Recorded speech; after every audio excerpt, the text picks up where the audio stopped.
Apa sih yang kita inginkan untuk masa depan desa? Warga desa yang sehat, pendidikan yang berkualitas, pendapatan yang meningkat dan merata, lingkungan desa yang tetap lestari, desa aman, nyaman, dan damai berkeadilan. adat dan budaya desa terlindungi. Semua itu adalah cita-cita kita bersama melalui SDGs Desa. bergandengan dengan seluruh warga sekitar. Melangkah maju, mewujudkan cita-cita bersama. Desa-desa di Indonesia telah menapaki kemajuan. Gotong royong yang tetap terjaga. Fasilitas di desa semakin baik, pendidikan dasar akan tetap kita tidak boleh lengah, sebab masih banyak tantangan yang menghadapi. pengangguran pemuda desa.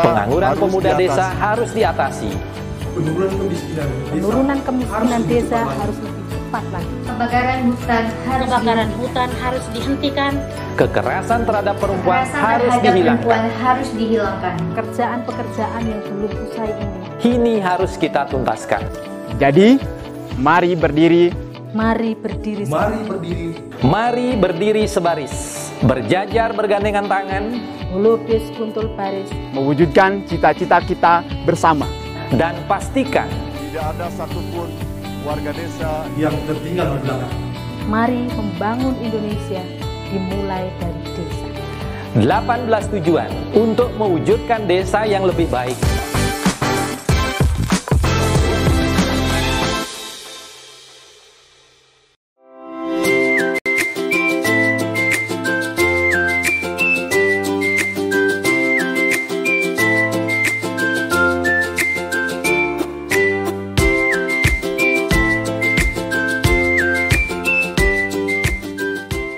Dapatkan kabar baik dan kebaikan desa dan perdesaan hanya di TV Desa News.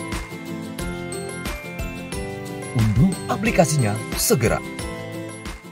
Horas keren-kerenku, Autulang Tio dari Dalan Bayu Simalungun, Sumatera Utara, Indonesia. Halo Umbu, Rambu, Ina dan Amak. Saya Makel dan saya dari Wengapu. Sampurasun, perkenalkan nami Abdi Nadia Arindita di Desa Benteng, Kota Sukabumi, Jawa Barat. Sampurasun, punten sadayana Akang Teteh. Perkenalkan nami Abi Teh Rijal, Abi Teh di Desa Rancah, Kabupaten Ciamis, Jawa Barat. Ada 74.953 desa di Indonesia. Tapi masih banyak anak muda yang tidak melihat potensi desanya dan tidak bangga dengan desa. Desa adalah rumah dan kita memulai semua karya kita dari desa. Nah, Indonesia teh peryogi leuwih seueur deui anak-anak muda anu kreatif. Pokona mah anu tiasa majukeun desa-desa di era digital ayeuna. Kunaon cing nih kupingkeun sakedap. Soalna Indonesia teh moal katingali lamun ngan aya hiji bulan anu caang di luhur. Tapi Indonesia teh bakal leuwih megah, leuwih katingali deui lamun aya 1000 bintang anu caang di luhurna. Ayo, dukung kami dalam memberi perubahan bagi desa-desa di seluruh Indonesia. Caranya tinggal Akang Teteh mengikuti gerakan Ovoy. Bantu kami untuk menjalankan misi ini, membangun desa melalui gerakan One Village, One YouTuber. Bersama Ovoy, kita akan memberi perubahan bagi masa kini dan masa depan. Mari memulai gerakan besar melalui kreativitas pemuda untuk desa. Ovoy, dari desa untuk Indonesia.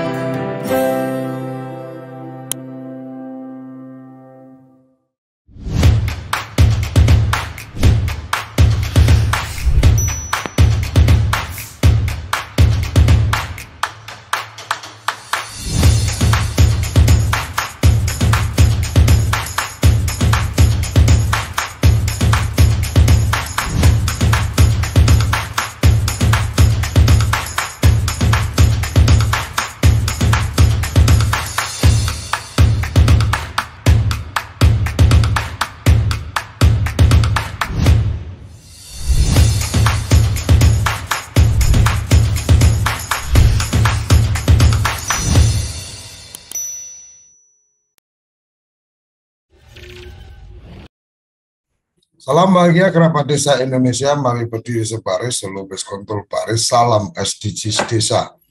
Pagi ini kita akan mendapatkan informasi seputar paket kebijakan BUMDes lengkap, paket lengkap ini kalau di tukang mie lengkapnya pakai telur.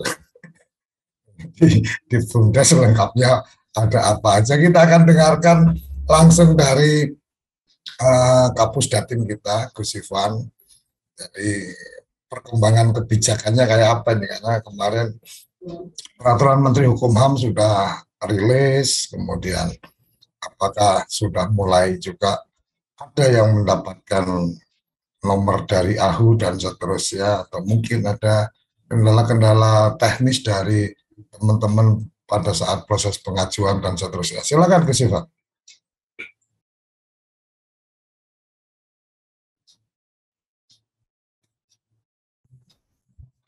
Siap Gus. Selamat pagi kerabat desa sekalian, juga para perangkat desa dan kepala desa, juga para aparat di dinas PMD Kabupaten Kota dan Provinsi yang sempat ketemu minggu lalu dan menyampaikan tiap pagi juga ikut sarapan SDGs desa. Jadi salam.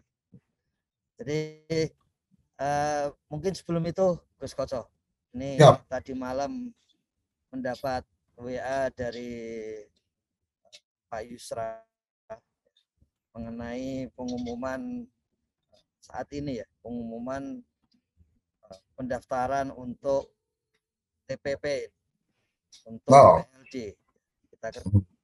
Kita ketahui Gus Halim menggunakan cara ini untuk memastikan peraturan Menteri Desa nomor 19 tahun 2020 tentang penjenjangan, atau dengan kata lain karena itu bisa dijalankan dari tahun ke tahun, ini wujud sosiologis, ini bukan wujud legal.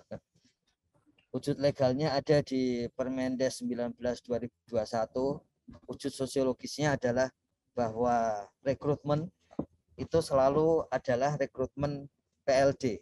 Jadi bukan rekrutmen PD, TA kabupaten, TA provinsi, sampai ke TA nasional. Sudah tidak lagi begitu. Tapi semua rekrutmen adalah rekrutmen PLD mulai sekarang. Nah,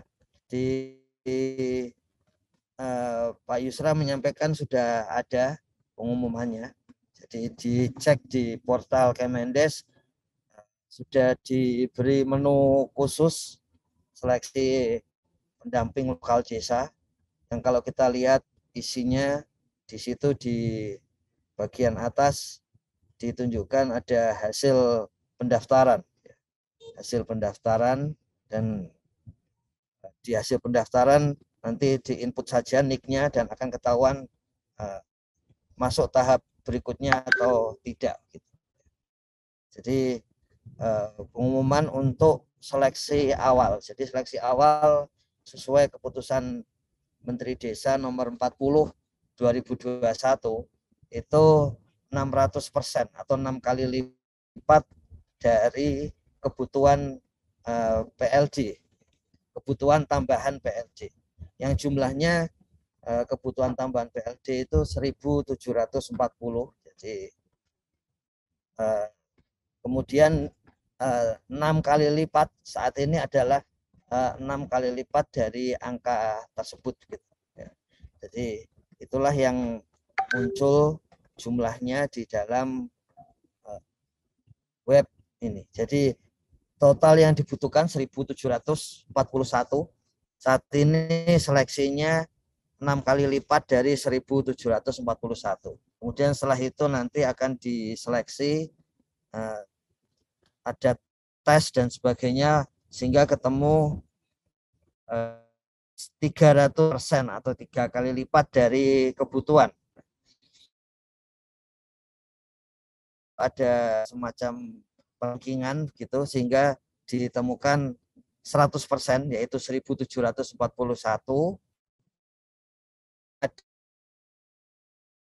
Dua kali lipatnya, sisanya itu adalah sebagai masa tunggu cadangan itu masa tunggunya. Kalau ada nanti di tengah jalan PLD yang mengundurkan diri, meninggal dunia atau di PHK seperti itu, maka ranking di bawahnya itu otomatis akan ditelepon karena dia berhak untuk masuk PLD sudah tanpa tes lagi untuk 2 tahun ke depan. Jadi dan di lokasi yang sama ya, karena salah satu syaratnya adalah di desa tersebut atau desa-desa yang berdampingan dari kebutuhan PLD itu di kecamatan yang sama atau kecamatan yang berdampingan seperti itu. Sampai ditutupnya pendaftaran itu total pendaftar 82.985. Jadi ya katakanlah hampir 83.000 lah dari 1.700-an yang akan diterima. Jadi satu animo yang sangat tinggi. Seperti biasa tentu saja yang banyak sekitar 6.000-an pendaftar itu ada di 9.000-an pendaftar itu ada di Jawa Barat, ada 9.500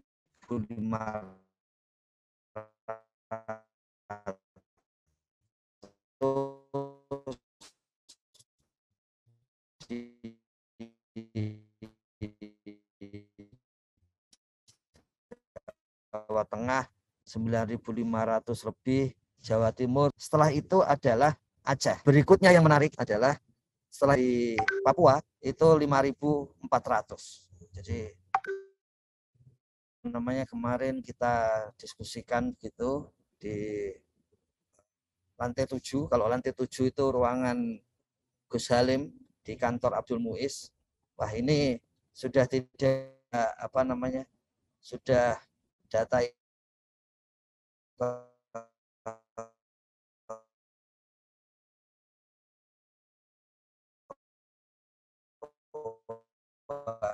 tidak saat hingga kemudian kesulitan pendamping, justru kemudian Aceh pendaftar terbanyak berikutnya adalah Papua gitu. Jadi ada sampai 5.000 di Papua itu sampai 5.423 pendaftar. Jadi setelah ini nanti ini sudah 6 kali dari kebutuhan, kemudian nanti diseleksi menjadi 3 kali kebutuhan. Semua yang 3 kali kebutuhan akan dilatih, kemudian yang bekerja adalah yang sesuai kebutuhan, sementara yang 2 kali lipatnya itu akan langsung masuk begitu ada yang misalnya satu dan lain hal, itu kemudian tidak melanjutkan seperti itu. Itu yang pertama. Kemudian yang kedua, kemarin juga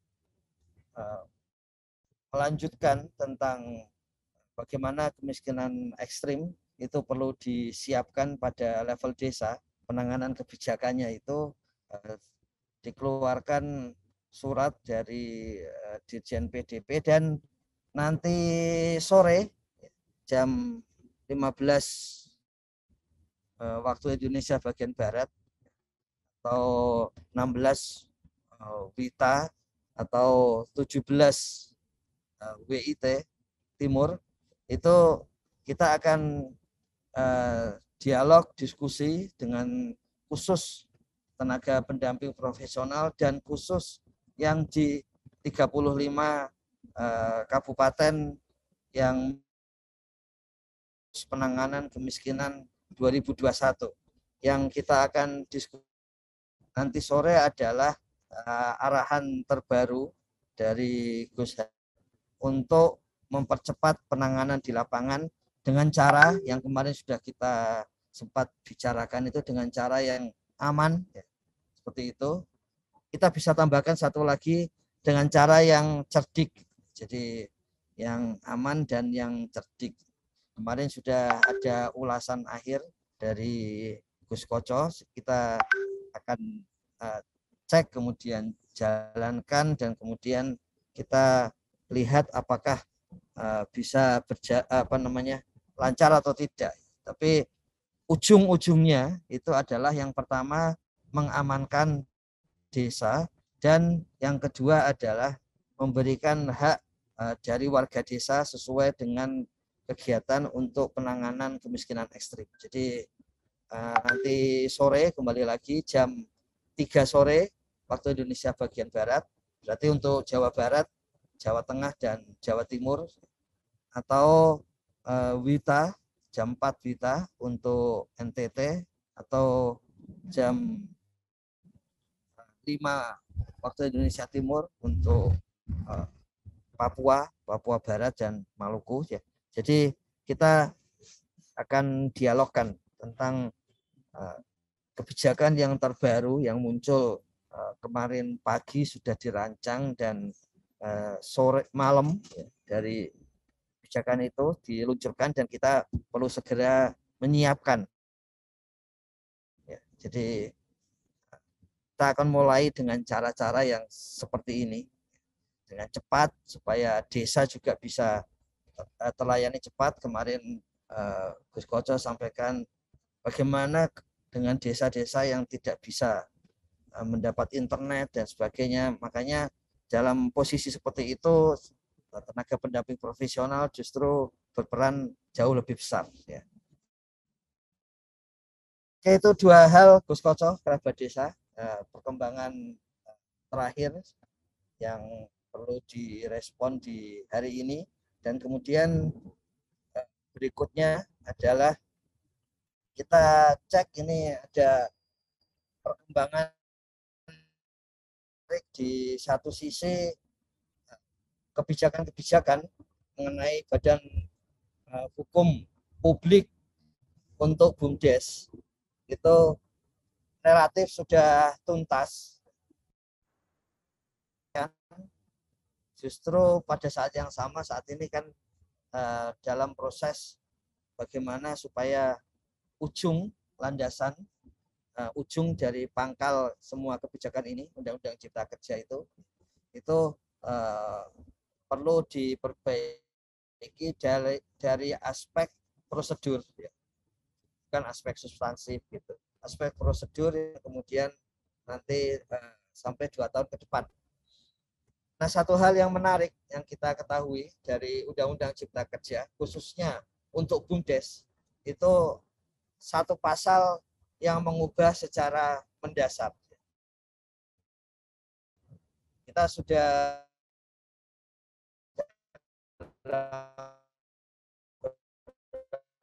episode sarapan EJIT sudah menyiapkan di bulan Juli tahun lalu berbagai respon kebijakan di level kementerian, di level menteri untuk menguatkan posisi-posisi hukum dari BUMDes. Misalnya pada saat itu belajar dari salah satu bank di Jawa Timur dengan kepala daerah yang bisa memberi kredit asalkan ada SK penetapan dari kepala daerah. Bahwa ini memang benar-benar BUMDes di wilayahnya. Itu yang kemudian ditingkatkan ke level nasional dengan ada registrasi BUMDes di bulan Juli. Untuk kemudian diikuti dengan SK dari Menteri Desa bahwa inilah yang diakui oleh Kementerian Desa, BUMDes yang ada di Indonesia. Dan kemudian setelah itu ada persiapan-persiapan berikutnya. Pada saat itulah kemudian diundangkan Undang-Undang Cipta Kerja yang di satu krusial bagi BUMDes adalah BUMDes berbadan hukum. Itulah yang kemudian karena sudah siap dengan draft RAP Cipta Kerja, maka tidak butuh waktu yang lama, tidak sampai 1 bulan waktu itu sudah siap untuk harmonisasi badan hukum, sehingga kemudian 1 dari 3 PP yang sudah siap di awal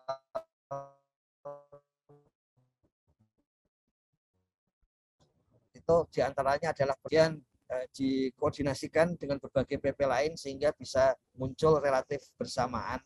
Dan kemudian selama selang waktu penyiapan PP itu juga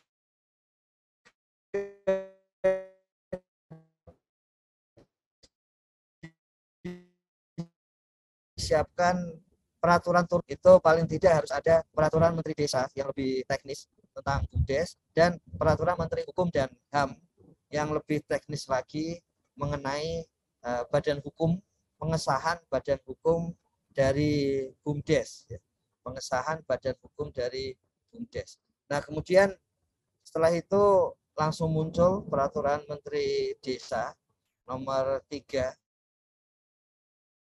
tahun 2021 tentang bagaimana pendaftaran sampai kepada bagaimana untuk perankingan BUMDes setiap tahun yang akan mulai kita jalan di bulan Februari 2022. Jadi setiap bulan Februari semacam pemeringkatan ya. Pemeringkatan itu kata yang dipilih dari aslinya dulu adalah akreditasi, tapi karena dilakukan oleh pemerintah maka disebut sebagai pemeringkatan. Jadi bukan oleh lembaga khusus akreditasi, tapi dilakukan oleh pemerintah dengan cara yang simple, yaitu ketika pemerintah dalam hal ini Kementerian Desa itu menjalankan peran sebagaimana seperti notaris yang memberikan kesaksian tentang bagaimana BUMDes itu berjalan. Jadi soal dinamika di dalam BUMDes, bahwa BUMDes itu berjalan, itulah terutama yang dimunculkan di dalam proses pemeringkatan. Sehingga orang tidak terlalu repot ketika ada pemeringkatannya itu A, misalnya, maka sudah pasti BUMDesnya dalam posisi dan terutama dalam posisi naik, baik itu kinerja ekonomi maupun kinerja sosial maupun kinerja ketika hubungannya dengan desa. Jadi yakin bahwa pada saat itu sama seperti kalau kita TOEFL, sama seperti kita hasil pendaftaran pendamping, usia dari pemeringkatan itu adalah 1 tahun, dari Februari tahun itu ke Januari tahun berikutnya. Kemudian nanti di Februari tahun depan itu ada pemeringkatan kembali. Memang itu tujuannya untuk terutama ketika BUMDes ingin bekerja sama dengan pihak lain, itu dengan sangat mudah menunjukkan bahwa kesaksian dari Kementerian Desa, BUMDes ini aktif, jalan, dan kinerjanya menuju positif. Dan itu sebaliknya bagi level-level kebijakan, kalau ingin mendukung BUMDes, kalau masyarakat, bagi swasta, berbagai pihak, kalau ingin kita memodali BUMDes yang yakin nanti mendapatkan banyak manfaat, kita cari yang rankingnya itu A seperti itu, karena dia pasti dalam posisi kurvanya itu naik. Nah, hal-hal seperti itu masuk di dalam Permendes 3 2021. Kemudian di perjalanan itu muncul kebutuhan untuk ada peraturan Menteri Desa penanganan dana bergulir masyarakat, biasanya disingkat DBM, ex PNPM Mandiri. Jadi ada yang mengirim WA ke Sapa Desa menyampaikan masih terasa bagaimana tahun lalu itu ada upaya langsung menyampaikan bahwa dalam saat diskusi-diskusi dengan publik itu disebutkan jangan menyebut langsung nama programnya, tapi secara umum program pemerintah. Tapi kemudian disadari bahwa amanat yang diberikan kepada Menteri Desa itu melalui RPJMN 2015-2019, artinya amanat dari peraturan pemerintah gitu, maka harus memberikan dasar legal bagi UPK ex PNPM.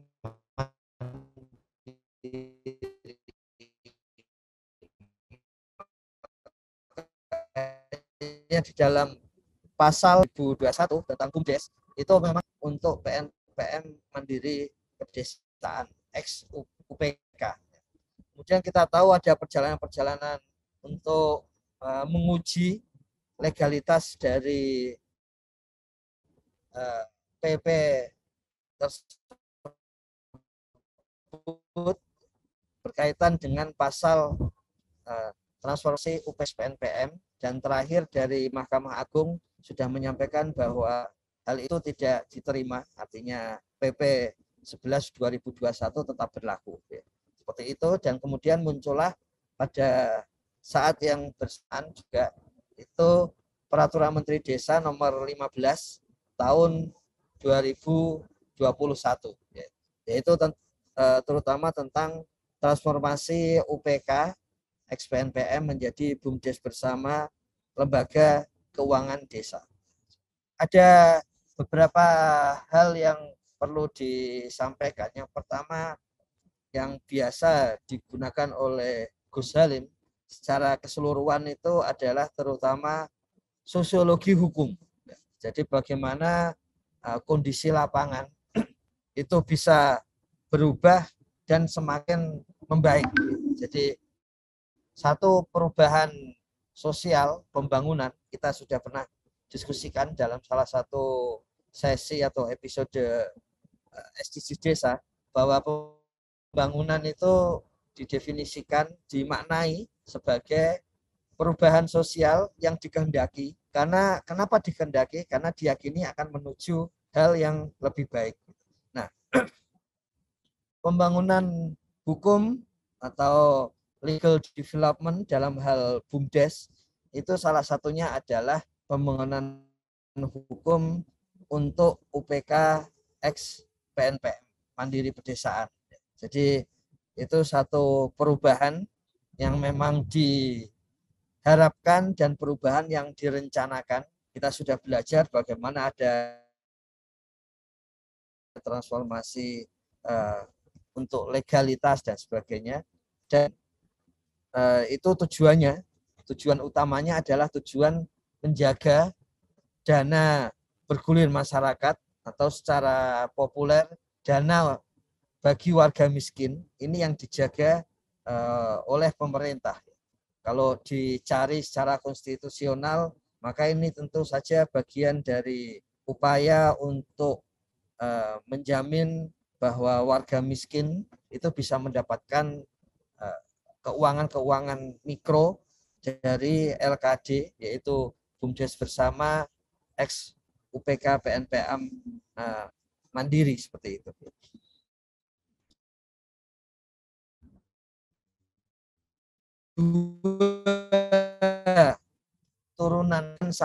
Turunan regulasi dari PP 11 2021 itu adalah tentang Peraturan Menteri Hukum dan HAM mengenai bagaimana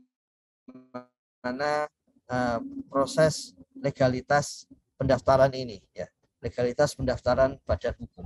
Kita ketahui bahwa yang sudah pernah diulas di akhir oleh Gus Kocok, bagaimana dengan berbagai atau membanding dengan berbagai badan hukum yang lain. Ada satu yang perlu kembali ditegaskan, bahwa badan BUMDes itu adalah badan hukum publik. BUMDes itu badan hukum publik, bukan badan hukum privat. Jadi untuk kesejahteraan masyarakat desa itu bisa berupa badan hukum privat dimiliki oleh warga desa, ya, seperti koperasi misalnya. Itu badan hukum privat yang cita-citanya sejak zaman revolusi industri 1700-an sampai 1800 awal itu memang untuk menjaga ekonomi dari para buruh golongan-golongan terbawah, proletar seperti itu, yang kemudian di Indonesia oleh Bung Hatta dengan disampaikan. Coba kita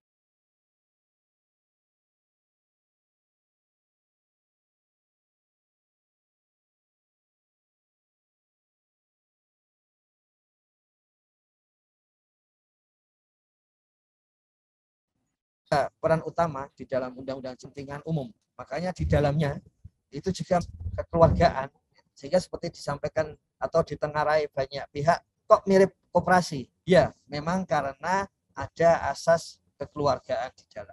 Secara sosiologi seperti itu. Tapi di samping itu, sebagai badan hukum publik, itu memiliki keunggulannya tersendiri, yaitu bisa memastikan bahwa aset, kemudian dana dan sebagainya itu tidak jatuh ke tangan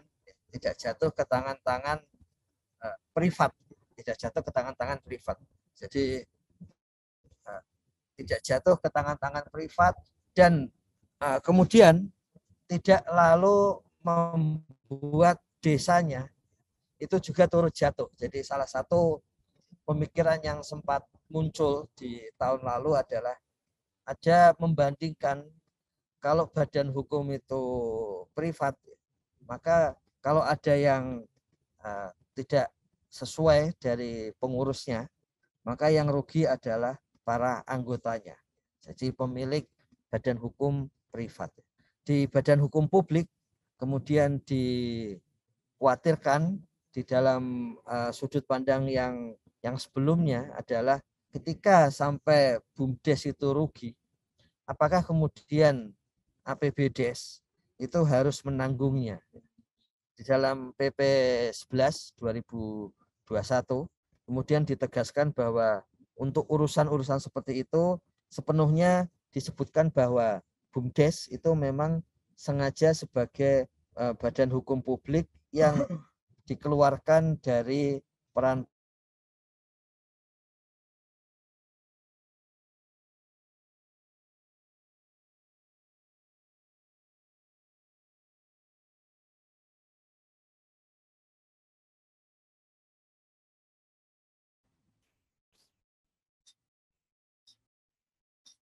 Halo Gus, sepertinya ada hambatan sinyal karena perjalanan.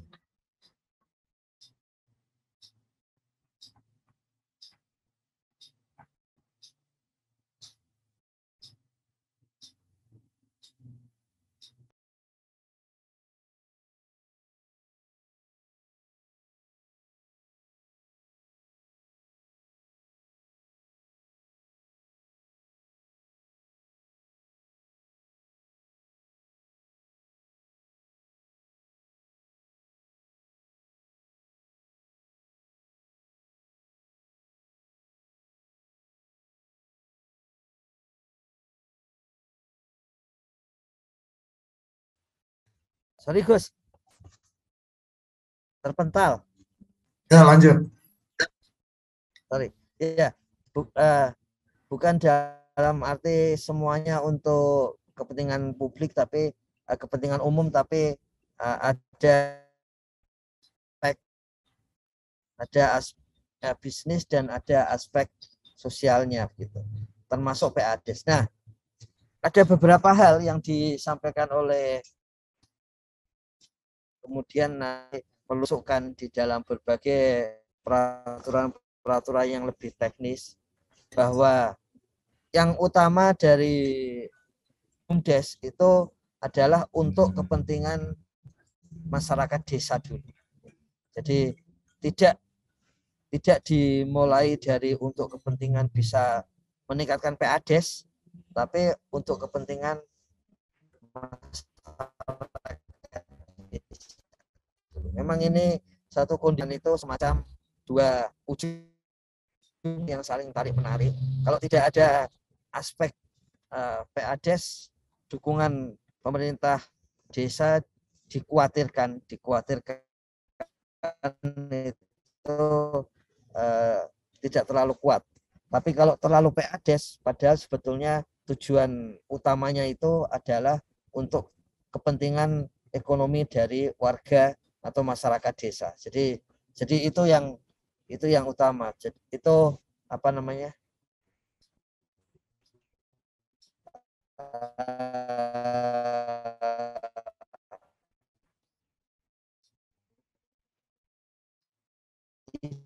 Ide-ide yang perlu disiapkan oleh Kementerian Desa adalah untuk pendaftaran Badan Hukum BUMDes. Nah, kita mengetahui di sini posisi terakhir saat ini itu masih ada 2.303 yang mendaftar nama. Jadi ada 2 langkah, mendaftar nama dan kemudian mendaftar badan hukum. Kita sama-sama tahu ada 2.303 yang mendaftar nama dan belum diokekan, diverifikasi oleh tim. Kalau di Kementerian Desa ada di Dirjen pengembang halo ya. Kemudian yang mendaftar badan hukum itu di sisanya ada 3.285 yang sudah oke di 1.147. Kedengaran Gus? Payah ini. Kedengaran. Lanjut. Ya. Sorry. Ya. Ini langkah berikutnya memang adalah Peraturan Menteri Hukum dan HAM nomor 40 2021 tentang proses pendaftaran badan hukum. Jadi itu sudah keluar, sehingga sekarang tinggal langkah terakhir untuk proses pendaftaran itu ketika badan hukum itu muncul dari Kementerian Hukum dan HAM. Jadi proses itu adalah proses teknologi informasi dan prosesnya seperti ini. Jadi hasil dari yang tadi posisi 1.147 BUMDes yang sudah terverifikasi dokumen itu dikirim ke Kementerian Hukum dan HAM. Dikirim secara elektronik dan kemudian Kementerian Hukum dan HAM akan kembali nomor badan hukum itu ke Kementerian Desa, ke Kementerian Desa, dan yang dikirim karena ini menggunakan API itu yang dikirim adalah kode untuk mendownload dokumen itu. Kode untuk mendownload dokumen itu, dokumennya sendiri itu ada di Kementerian Hukum dan HAM. Jadi otomatis dari Kementerian Desa itu akan terkirim ke email dari BUMDes yang sudah mendaftar itu. Jadi terkirim dari Kementerian Desa kode untuk mendownload ke email BUMDes. Kemudian BUMDes bisa mendownload sesuai dengan yang ada di dalam emailnya. Jadi prosesnya adalah diulangi kembali dari data yang ada di Kementerian Desa menggunakan API ini diambil, terkirim dari Kementerian Desa, diambil oleh Kementerian Hukum dan HAM di dalam servernya, dan kemudian dari sana mendapatkan nomor badan hukum dari Kementerian Hukum dan HAM, kemudian terkirim lagi, terambil lagi secara otomatis ke Kementerian Desa, dan langsung di dalam aplikasi Kementerian Desa ini terkirim ke email BUMDes. Kemudian terkirim ke email BUMDes. Dan BUMDes bisa mendownload langsung dari kode itu. Pada saat yang sama dokumen itu kemudian juga didokumentasikan di Kementerian Desa. Nomor badan hukum dari BUMDes. Tapi perlu diperhatikan dari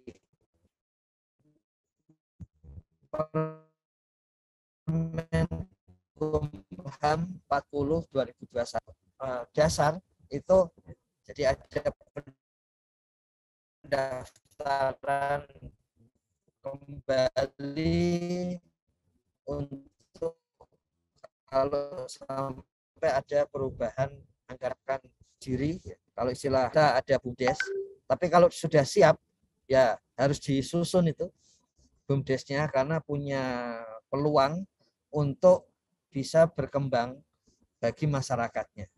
Nah, proses pengiriman API itu sampai tadi malam itu dari sisi percobaan di dalam, kalau istilahnya di dalam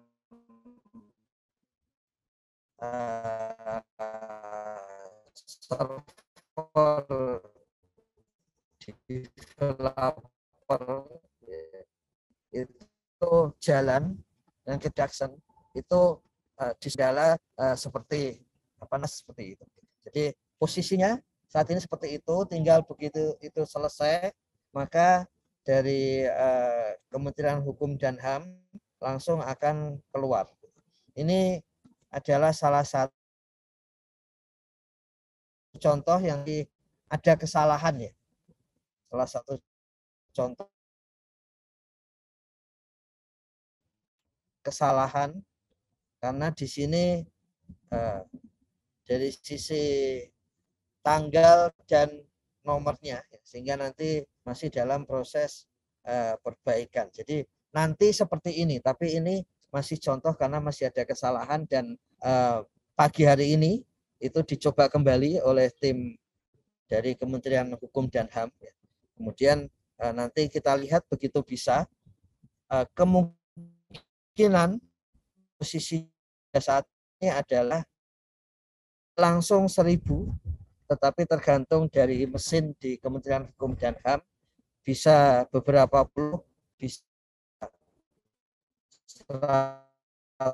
100-200, jadi otomatis karena ada proses yang sama di mesin yang sama untuk ada ruang yang diberikan untuk pendaftaran BUMDes. Jadi bentuknya nanti seperti ini, kembali jangan sampai saat ini proses belum final diperbaiki, nanti ada tulisan Kementerian Hukum dan HAM, sertifikat pendirian badan hukum, ada nomornya, ada nama BUMDes sesuai yang diminta oleh Gus Halim khusus untuk BUMDes itu di situ ada namanya, kemudian kedudukan ada di mana, kemudian terdaftar sebagai badan hukum ya. Terdaftar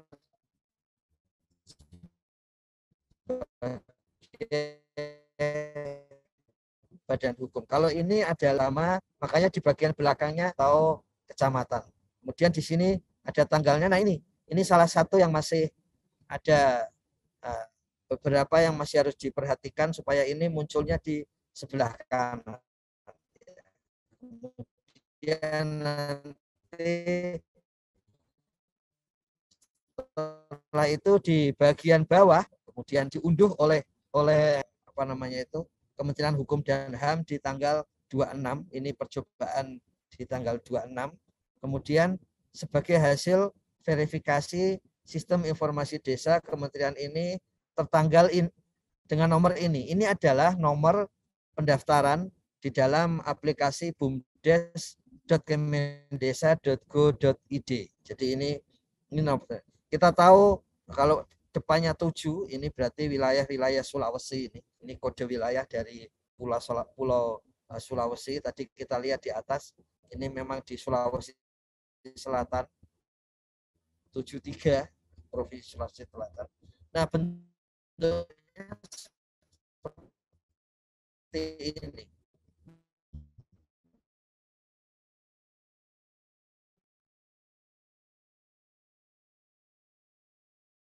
Ini untuk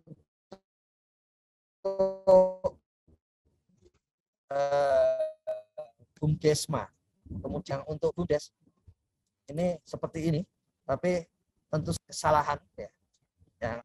Kalau ini sudah pasti namanya BUMDes, di belakangnya adalah nama desa ya. Sesuai kaidah dalam pendaftaran ada nama. dan tercatat di pangkalan data di Kementerian Hukum dan HAM. Ya. Nah, di sini ini nomornya ini adalah nomor ketika sudah selesai verifikasi. Ini yang akan diperbaiki. Jadi ini tidak berlaku ini. Kemudian ini tanda tangan elektronik masih di kiri. Nanti akan pindah ke kanan. Di bagian bawahnya ini seperti biasa tadi ada tembusan ke Menteri Desa sehingga di situ legal untuk kemudian tertarik kembali ke sistem informasi desa. Kita ingat bumdes.kemendesa.go.id ini sebentar lagi akan menjadi bagian dari SID, Sistem Informasi Desa. Yang di situ adalah bagian dari super apps, super aplikasi untuk semua informasi mengenai desa. Di sini terbaca di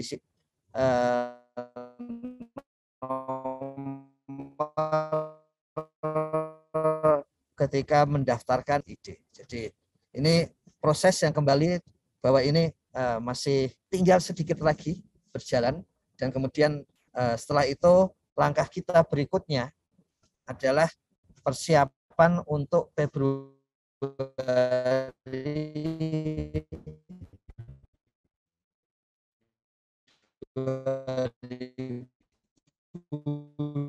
2022. Ya. Persiaplah pemeringkatan BUMDes. Pemeringkatan BUMDesnya itu tadi kita sudah diskusikan terutama berkaitan dengan bagaimana laju artinya bagaimana BUMDes berjalan dari bulan ke bulan. Jadi ada beberapa hal yang kita lihat setelah mendaftar itu kemudian OJK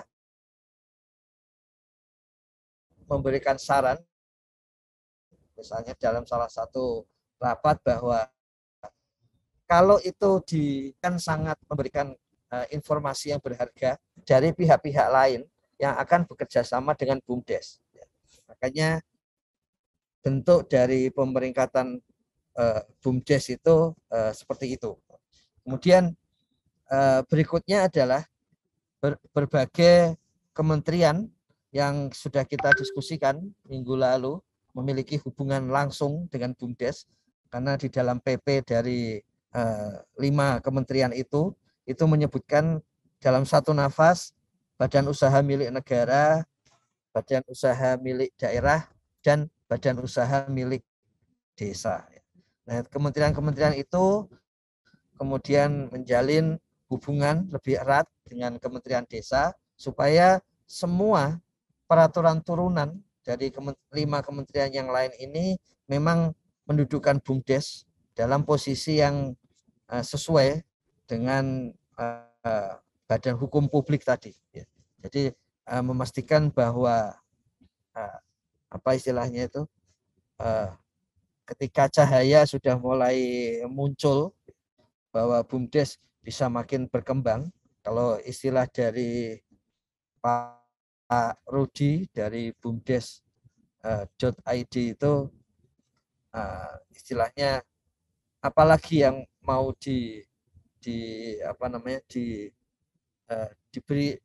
dijadikan sebagai alasan karena semua kebijakan pada saat ini posisinya mendukung BUMDes begitu sehingga alasan apapun itu bukan dari kebijakan tapi kalau masih ada masalah maka kita harus mencari masalahnya di luar kebijakan. Itu hal-hal yang memberikan pengertian ke Kementerian Desa bahwa ada hal-hal tadi yang sudah muncul di PP di kementerian lain yang menjadi pengampunya itu kemudian disiapkan ya, kerjasamanya dengan Kementerian Desa. Selain itu penyiapan untuk pemotongan khusus karena BUMDes ini kadang-kadang disetarakan posisinya itu seperti untuk kebutuhan masyarakat sehingga mirip dengan kooperatif gitu maka sudah disampaikan sejak tahun lalu mengenai pengajuan dari Menteri Desa ke Kementerian Keuangan untuk pajak khusus bagi BUMDes yang lebih rendah dari pajak-pajak privat yang lain. Ya. Jadi satu pajak pemajakan yang lebih rendah untuk badan hukum BUMDes. Kemudian selain itu adalah menggunakan SSO untuk izin usaha BUMDes ke Kementerian Investasi. Jadi ini juga kerjasama segitiga antara Kementerian Desa, kemudian Kementerian Hukum dan HAM, serta kemudian Kementerian Investasi sebagai kepala BKPM, supaya BUMDes itu juga sudah otomatis mendapatkan izin usaha sesuai dengan yang sudah didaftarkan BUMDes. Jadi waktu BUMDes mendaftar, di situ ada KBLI, klasifikasi untuk Indonesia. Jadi dan itu yang kemudian digunakan sebagai basis Kementerian Investasi memberikan izin usaha. Nah, setelah itu kemudian kiranya BUMDes sudah siap sepenuhnya, kalau mereka berbadan hukum itu ya, sudah mendaftar berbadan hukum, siap sepenuhnya untuk menjalankan usaha di lapangan, terutama untuk mengembangkan usaha, karena sudah kita diskusikan di sini berkali bahwa tanpa sekarang pun wirausahawan di BUMDes sudah bisa menjalankan usaha. Jadi harus ada tambahan manfaat ketika sudah berbadan hukum publik, sehingga itu memudahkan kerjasama supaya bisa mendapatkan kerjasama lebih luas, kemudian bisa membantu warga lebih luas lagi karena sudah berbadan hukum. Jadi istilah dari saya memiliki sayap untuk ekonomi, memiliki ekonomi berupa BUMDes, ya. Kemudian memiliki sayap untuk sosial itu berupa Posyandu, ya. Dan dia sendiri punya kekuatan yang kuat untuk pemerintahan desa, terutama kalau di Kementerian Desa itu akan menguatkan mulai tahun depan pelayanan publik di desa, ya. Jadi itu supaya warga desa semakin mendapatkan manfaat dari pemerintah desa, yang itu menjadi wakil atau menjadi ujung tombak dari pemerintah Indonesia. Jadi Kementerian Desa juga akan melihat menguatkan pelayanan publik yang dimanfaatkan oleh warga desa. Seperti itu. Untuk tahun depan sudah akan kita mulai di bulan Januari. Itu yang akan kita diskusikan di Kamis nanti tentang strategi kebijakan dan rancangan kebijakan baru tahun depan supaya warga desa lebih cepat mendapatkan manfaat di pembangunan. Kiranya seperti itu, Koco, kerabat desa sekalian, para kepala desa, semoga semakin semakin siap mengembangkan BUMDesnya, perangkat desa, para pengurus BUMDes, tenaga pendamping profesional. Ya. Jadi ada satu pembicaraan kemarin malam itu ketika disebutkan pendamping profesional harus sering dilatih dan kemudian mendapatkan berbagai tambahan manual dari hasil pelatihan itu yang lebih cepat gitu. Dan manualnya itu adalah sebagai living document, ya, artinya begitu ada tambahan kebijakan baru maka manual baru disampaikan. Dan karena sekarang ada daily report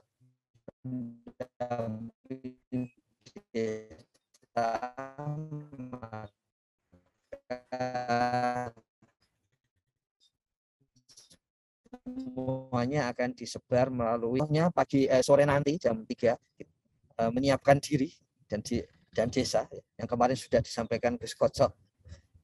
Nih, kalau menurut saya pendamping desa bukan yang seperti Superman, jangan gitu. Supaya mirip jenengan, pendamping desa tidak seperti Gatot Kaca itu, seperti Gatot Koco itu. yang harus bisa semuanya, tapi ada skala-skala yang dikalkulasi sehingga bisa dijalankan di desa dengan cara yang tetap itu aman dan cerdik. Itu penting ini dalam kondisi-kondisi sekarang di akhir tahun ini. Begitu Gus Koco, kerabat desa. Oke, terima kasih. Legal sudah relatif tuntas tentang legalitas BUMDes. Jadi langkah berikutnya teknologi informasi akan jalan, dan setelah itu mulai laju pemeringkatan. Gitu Gus Koco. Oke, terima kasih. Ini luar biasa, BUMDes ini menjadi perhatian khusus. Cuma kalau dari chat kita masih, dari chat di Zoom kita masih merasakan ada alur pemahaman tentang bagaimana berbumdes. Ini yang perlu disampaikan, artinya lebih gamblang. Karena menurut saya pemahaman tentang bahwa kemudian ada badan hukum untuk badan usaha milik desa itu jangan menjadi penghambat untuk memulai mendirikan badan usaha milik desa. Jadi jalankan badan usaha milik desa, karena itu cukup dengan hasil musyawarah desa. Lakukan saja. Kalau toh belum siap untuk mengajukan badan hukum, ya tidak apa-apa, jalankan aja bisnisnya, jalankan aja layanan umumnya, layanan ke masyarakat dan seterusnya dalam bentuk badan usaha milik desa, sambil mempersiapkan dokumen-dokumen yang diperlukan untuk mempunyai badan hukum. Jadi pemahaman saya mungkin mungkin salah, tetapi setidaknya menurut saya ini hampir mirip dengan proses berkoperasi. Bahwa koperasi boleh saja berjalan dengan semangat koperasi, dengan aturan koperasi, tanpa mendaftarkan dulu ke ke Kementerian Koperasi atau ke Dinas Koperasi atau ke Hukumham untuk mendapatkan badan hukum. Keperluan badan hukum adalah ketika kemudian kita melakukan hubungan dengan pihak lain. Jadi kalau ibarat kata di sistem keuangan perlu mendapatkan izin OJK itu kalau memang kita melakukan perputaran uang di luar dari komunitas. Tapi kalau close loop atau hanya berputar di komunitas, maka OJK tidak perlu ada izin OJK, sudah bisa dijalankan. Jadi lintasan uang antar anggota dalam satu komunitas itu tidak harus didaftarkan. Nah, sama seperti badan usaha milik desa, menurut saya segerakan kalau memang itu menjadi satu kebutuhan. Dan seperti yang kemarin kita sudah dapatkan tentang badan usaha milik desa itu bukan kewajiban, badan usaha milik desa itu dapat dibentuk sehingga artinya tidak wajib semua desa punya, tetapi bahwa memberikan penyadaran bahwa badan usaha milik desa menjadi salah satu dari sumber pendapatan asli desa dan akan memberikan kemanfaatan untuk desa, itu yang menjadi tantangan dan menjadi bagian penting dari teman-teman pendamping desa melakukan edukasi kepada masyarakat desa. Kira-kira itu yang bisa saya tambahkan, dan menurut saya teman-teman pendamping profesional dan juga kepala desa, perangkat desa, dan juga teman-teman dari BPD dan juga dinas supaya juga memahami tentang alur dan semangat dari badan usaha milik desa ini, karena memang apapun ketika framingnya nggak sama, nanti khawatirnya ya badan usaha milik desa dibentuk karena atas perintah bupati umpamanya. Jadi ya asal bentuk aja, pada akhirnya juga tidak akan berjalan, dan pada akhirnya juga malah akan merepotkan nanti ke depannya. Kira-kira itu yang bisa saya sampaikan. Mungkin kalau memang ada yang salah di komentar saya, boleh Gus Ivan diberikan catatan, karena pemahaman saya khawatirnya teman-teman mengejar badan hukum aja, jadi pada ngejar BH-nya nggak lihat isinya kan gitu. Karena kan bukan urusan BH-nya, tapi urusan isinya yang jadi penting kan gitu. Kira-kira gimana nih Gus? Benar ya, artinya desa umpama memang belum siap secara dokumen dan seterusnya, tetap harus bisa menjalankan dan sambil belajar untuk mengelola badan usaha milik desa sebagai satu entitas bisnis. Kira-kira kayak gitu ya guys? Ya.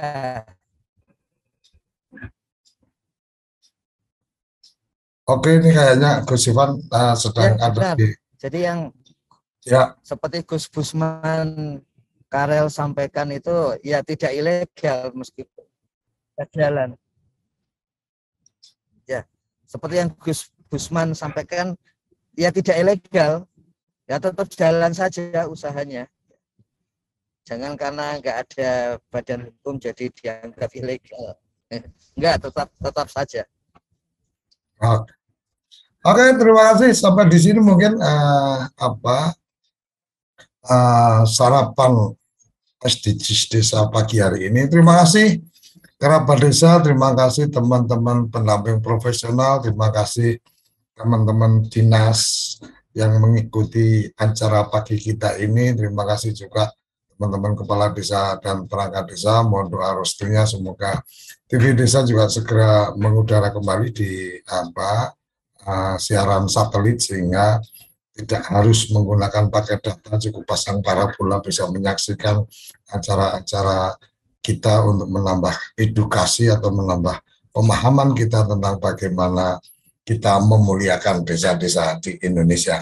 Sampai di sini, salam bahagia kerabat desa Indonesia. Mari berdiri sebaris sulubis kuntul paris. Salam SDGs Desa, salam desaisme. Terima kasih.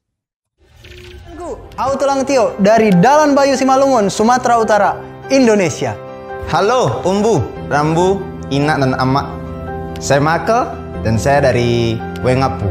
Sampurasun, perkenalkan nami Abdi Nadia Arindita di Desa Benteng, Kota Sukabumi, Jawa Barat. Sampurasun, punten sadayana Akang Teteh.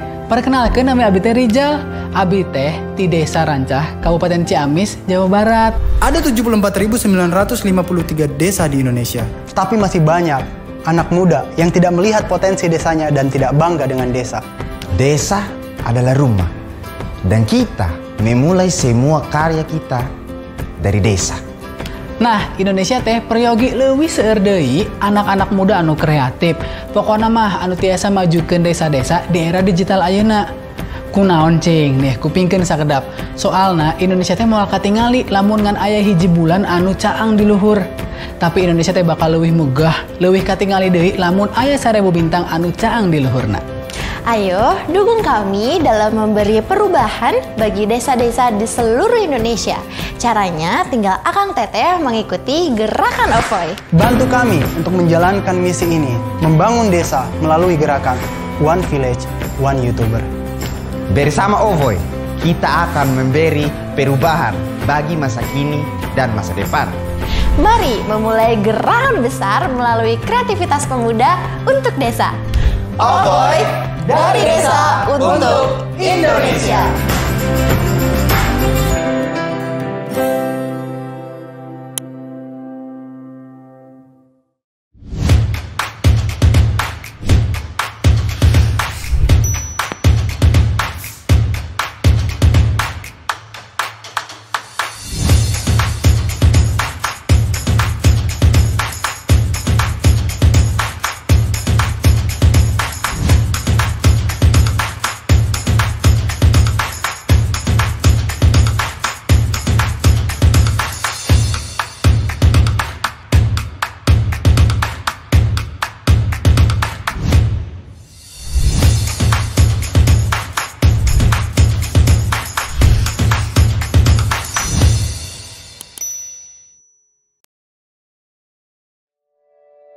Apa sih yang kita inginkan untuk masa depan desa?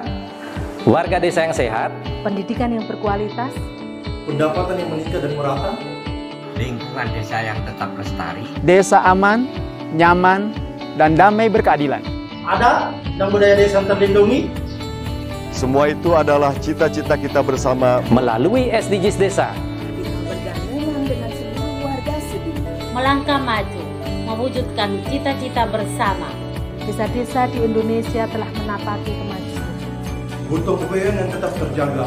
Fasilitas di desa semakin baik, pendidikan dasar mencukupi. Akan tetap kita tidak boleh lengah. Sebab masih banyak tantangan yang menghadapi. Pengangguran pemuda desa harus diatasi. Penurunan kemiskinan desa harus lebih cepat lagi. Kebakaran hutan harus dihentikan. Kekerasan terhadap perempuan harus dihilangkan. Pekerjaan-pekerjaan yang belum usai ini harus kita tuntaskan. Jadi, mari berdiri. Mari berdiri.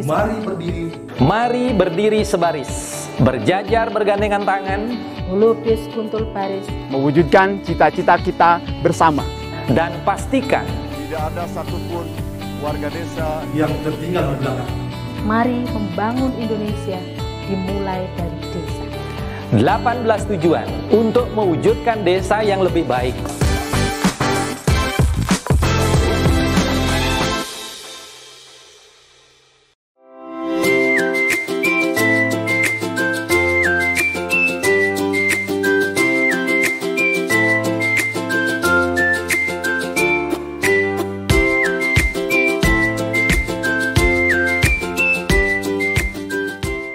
Dapatkan kabar baik dan kebaikan desa dan perdesaan hanya di TV Desa News.